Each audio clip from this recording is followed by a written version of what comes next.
रविंद्र भवन भोपाल में जीएसआर मधुकर की मधुर आवाज ने सूफी गायन से समा बांधा। अपनी आवाज की भांति सूफी गायक मधुकर रसिक ब्रज रसिक ने बिखेरी मधुर धुन। कार्यक्रम का आयोजन सेठ खियालदास लालचंदानी चैरिटेबल ट्रस्ट भोपाल की प्रस्तुति में किया गया।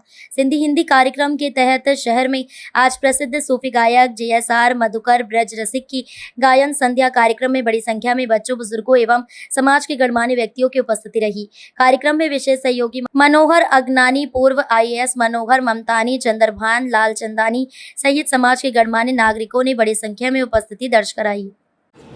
तो आज हम हैं रविंद्र भवन के सभागार में, जिसमें सेठ खियालदास लालचंदानी जी चैरिटेबल ट्रस्ट की ओर से यह सूफी गायन का कार्यक्रम आयोजित किया गया था। आज हमारे साथ में चंदर जी, मुमतानी जी और साथ में हमारे साथ में है प्रसिद्ध सूफी गायक जो कि जीएसआर मधुकर जी हैं। मैं आज के कार्यक्रम के आयोजकों से जानना चाहता हूँ कि आज का जो कार्यक्रम था, इस कार्यक्रम को आयोजित करने का क्या उद्देश्य था?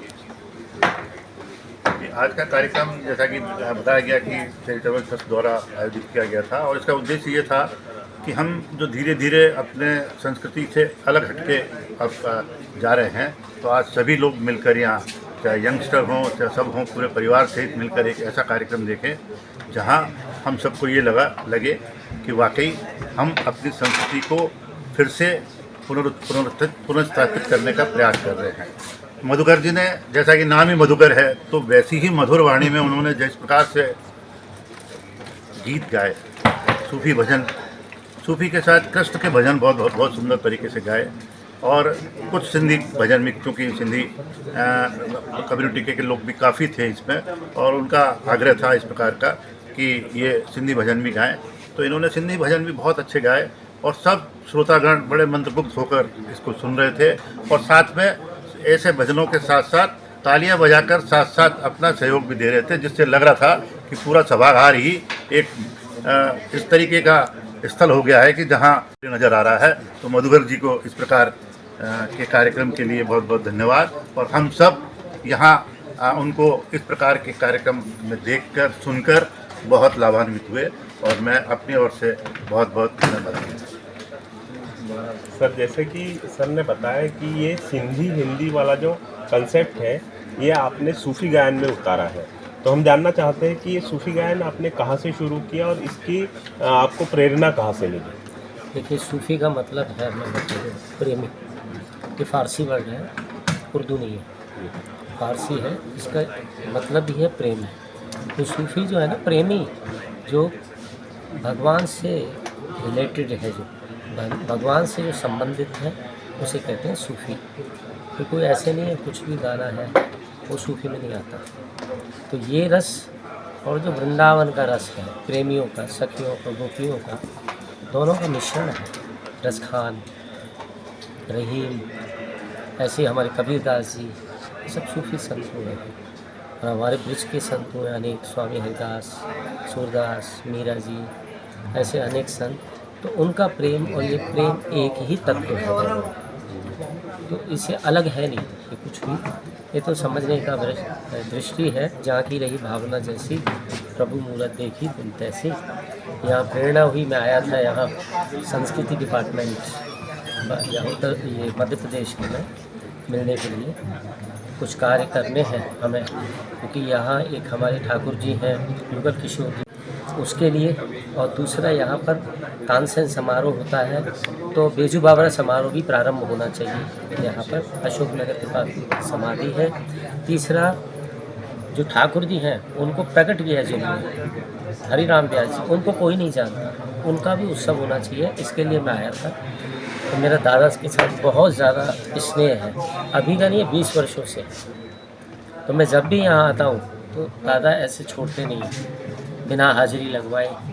तो इस बहुत आनंद आया मुझे, इतनी सुंदर सुनने वाली ऑडियंस दादा ने मुझे दी, इसके लिए मैं हृदय से धन्यवाद करता हूँ। और इससे हमारे भारत की संस्कृति, क्योंकि ये सारा ट्रेडिशनल है, जो भी मैंने गाया ये सब पारंपरिक है, ये हमारी भारतीय संस्कृति है, लिटरेचर हमारी भारतीय संस्कृति है, इसलिए मैं वही गाता हूँ, उसे ही प्रमोट करता हूँ। सर जैसे कि भोपाल में सिंधी एक बड़ा तबका भोपाल में रहता है, तो आप इसको आगे बढ़ाने के लिए क्या कहीं प्रशिक्षण देते हैं या फिर इसके ऊपर कोई काम करना चाहते हैं या कर रहे हैं, ये जानना चाह रहे हैं। देखिए मेरा सबसे बड़ा यही काम है, क्योंकि मैं संगीतज्ञ हूँ और तो कछु आवेदन है महाराज, हम ब्रजवासी हैं वैसे, लेकिन सिंधी लिटरेचर में ही सिंधी संस्कृति छुपी हुई है।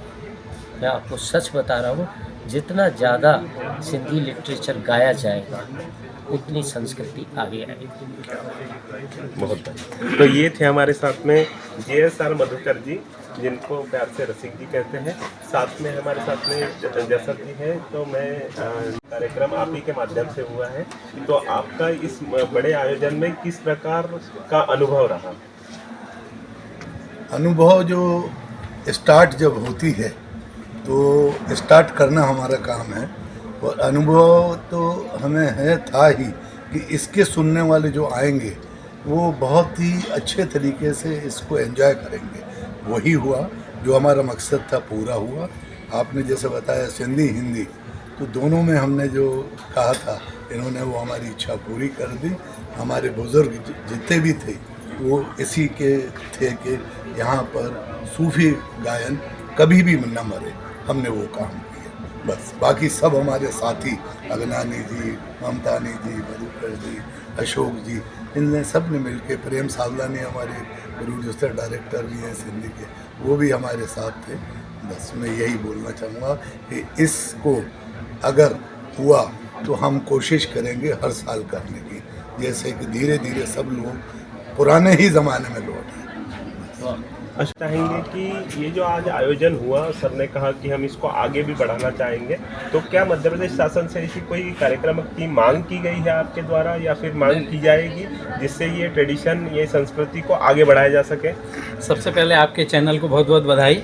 और लालचंदानी ट्रस्ट द्वारा जो आज ये कार्यक्रम सूफ़ी गायन का किया गया, तो इससे जो हमारे जो सूफ़ी गायक थे सचल सामी, उनकी हमें याद आ गई। और जो हमारे मधुकर जी ने जो सूफ़ी गायन गाया हिंदी में और सिंधी में, ये तो हमको सीधे वृंदावन लेके पहुंच गए हमको।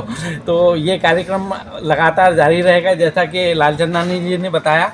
और संस्कृति विभाग से हम लगभग संतों के ऊपर और कई सूफ़ी उस पे कलाम के ऊपर किताब निकाल चुके हैं, वह हमें बराबर संस्कृति विभाग मदद करता है। यहाँ मध्य प्रदेश सिंधी साहित्य अकादमी है, वो भी मदद करती है, संस्कृति विभाग भी मदद करता है। तो हम उसके लिए भी बराबर प्रयासरत हैं कि हमारी सिंधु घाटी की सभ्यता और संस्कृति ये हमेशा लोगों को याद रहे, ये भूलें नहीं, और सिंध से ही हिंद बना है, ये लोगों को याद रहे। धन्यवाद आपका। तो ये थे आज हमारे साथ में सेठ ख्यालदास लालचंदानी जी ट्रस्ट के द्वारा, जिसमें सर ने बताया कि हम जो सिंधी लोग हैं वो सिंध से लेकर हिंद तक, मतलब सिंधु घाटी की सभ्यता से निकलकर आए हुए। इसी कड़ी में हमारे साथ में वरिष्ठ समाज सेवी सुनील बोरसे जी भी हैं। सुनील बोरसे जी से मैं निवेदन करता हूं कि आप बहुत अच्छी तरीके से सिंधु घाटी सभ्यता को जानते हैं और सिंधी समाज से जुड़े भी हुए हैं, तो आप इस अनुभव को किस तरीके से देखते हैं? जो भारत की संस्कृति है, सिंधी समाज और हिंदी, और मधु जी ने जो है जिस प्रकार से सूफियाना अंदाज से जिस प्रकार से आज दर्शकों का जो मन जीता है, और एक भारत की संस्कृति को जो पुराने जितने भी श्रोता हैं वो सूफी अंदाज को, क्योंकि उसमें खुसरो जी हों या कबीर दास जी हों, वृंदावन की बात हो, ये बहुत ही अंदाज से आज उन्होंने सूफी अंदाज से जो है यहाँ पर मनोरंजन किया और सब लोगों ने इसका आनंद लिया। और खेलदास लालचंदानी जी जो हमारे साथ समाज के लिए अग्रणी भूमिका निभाते हैं, और उन्होंने इसके लिए भी एक अग्रणी भूमिका निभाई कि सिंधी और हिंदी का समावेश करके एक नई मिसाल कायम की है। हम उनके सदैव आभारी रहेंगे।